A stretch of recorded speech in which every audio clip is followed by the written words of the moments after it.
was diagnosed with MPD at the age of 21. I remember the first time I kind of noticed that something was different about me actively was like, I was at a funeral and I was just looking at everybody, really confused why they were all so sad and like crying. And I thought that maybe they were like doing it for attention, or they felt like they had to do it and stuff like that. And I was like, why am I not having that reaction if that's genuine? But eventually I kind of had to look at myself and like, really? Like, did I, like, what's wrong with me? Why am I different than everybody else like that? Well, there's finally Sean. I was like, who could Hey, that Sean. be?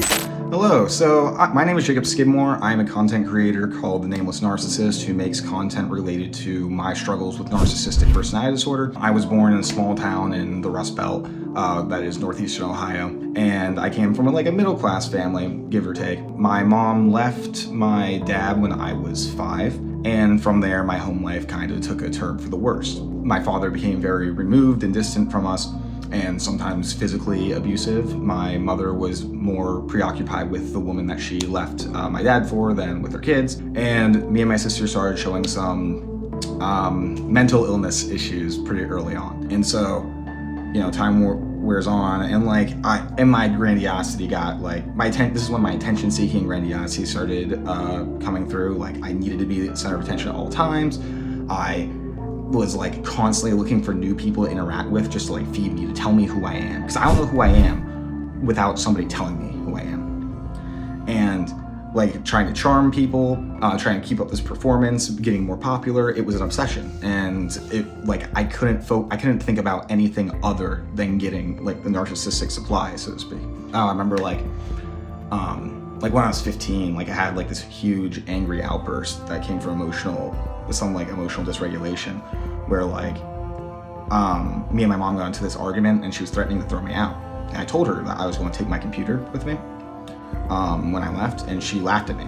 And so I took a knife from the counter and I cut myself, and I said, do you want these to get deeper? And I pushed her to the ground in kind of a violent outrage because I was so offended and felt so entitled to my computer and stuff like that. Eventually, like, I remember I had a very, like, kind of a pivotal point in my development where, like, I was experiencing a lot of self-hate. And I remember going up to my mirror, and I started thinking just, like, how disgusting I was, how I, like, hated myself, how I looked disgusting and filthy, greasy, fat, stupid, ugly. Like, every insult I could think of. And that actually led to a suicide attempt, which ultimately failed, obviously, but that is how deep it got. And that is one of the most instrumental points in me self-reflecting. And I made a decision there. I was like, I'm going to start pretending. I'm not going to be me anymore because me sucks. I just kind of dealt with it though. I kind of told myself, everybody struggled with this. I can't be the weak one that can't handle it. And like, I've learned to be a little bit more vulnerable with people. I don't feel quite as lonely anymore, I would say. My self-awareness has obviously improved. I would say that like, going forward into the future, like what does keep me going is the hope that one day I can emotionally connect to somebody truly. Because like, again, it's lonely. And that's probably the thing that like bothers me the most and really keeps me going. Well, that's part of my goal right there, is being the best healthy person.